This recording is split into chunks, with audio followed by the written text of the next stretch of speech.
পদ্মা সেতুর মাওয়া প্রান্তে সুধী সমাবেশের স্থানে আছেন সহকর্মী আরাফাত সিদ্দিকী। সেখানকার সবশেষ খবর জানবো তার কাছ থেকে। আরাফাত, নিশ্চয়ই শুনতে পাচ্ছেন মাননীয় প্রধানমন্ত্রী কখন এই আয়োজনে আসলে যুক্ত হতে পারেন এবং সেই সাথে পুরো আয়োজন সম্পর্কে একটু জানতে চাইবো। এখন পর্যন্ত কি পরিস্থিতি সেখানে দেখতে পাচ্ছেন?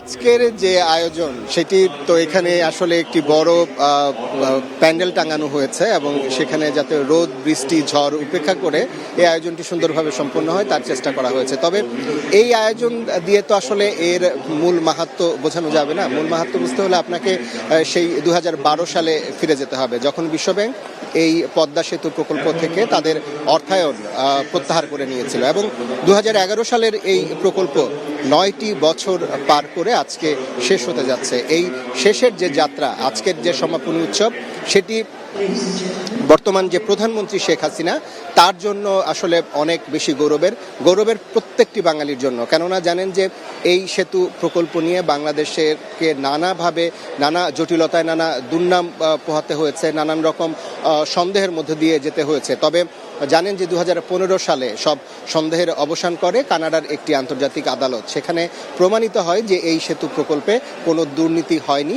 বিশ্বব্যাংক অযথাই হয়তো কারো প্ররোচনায় পড়ে এই সেতু প্রকল্প থেকে বাংলাদেশ বিশ্বব্যাংকের সদস্য এবং বাংলাদেশকে তার বিশ্বব্যাংক তার অধিকার থেকে ঋণ পাওয়ার যে অধিকার, সেই অধিকার থেকে বঞ্চিত করেছিল।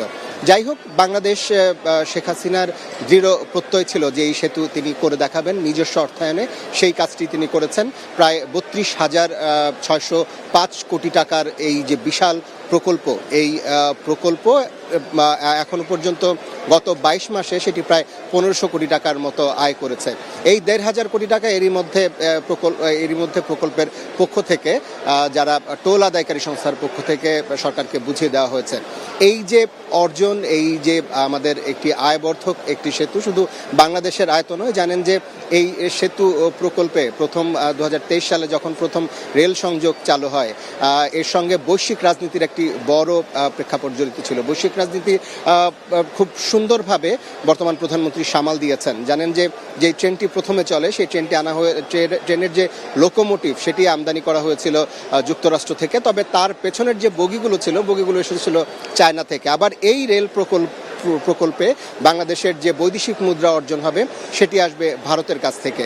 অর্থাৎ এই বৈশ্বিক রাজনীতির একটি বড় মাইলফলক এই পদ্মা সেতু, বৈশ্বিক রাজনীতিতে বাংলাদেশের বিজয়ের একটি মাইলফলক এই পদ্মা সেতু। এবং আজকে এই প্রকল্পের সমাপনীর মধ্য দিয়ে বাংলাদেশ যে পারে এমন বিশাল একটি প্রকল্প তৈরি করতে, তার একটি বড় অর্জন আজকে অর্জিত হতে যাচ্ছে এবং তারই সমাপনীতে অল্প কিছুক্ষণ পর আমরা আশা করছি যে হয়তো 4:30 নাগাদ আওয়ামী লীগ সভাপতি এবং প্রধানমন্ত্রী শেখ হাসিনা তিনি এখানে এসে পৌঁছবেন এবং আজকে আনুষ্ঠানিকভাবে এই পদ্মা সেতু প্রকল্পের তিনি সমাপনী ঘোষণা করবেন। তো এই ছিল বাবলি আমার কাছে মাওয়া প্রান্ত থেকে সবশেষ।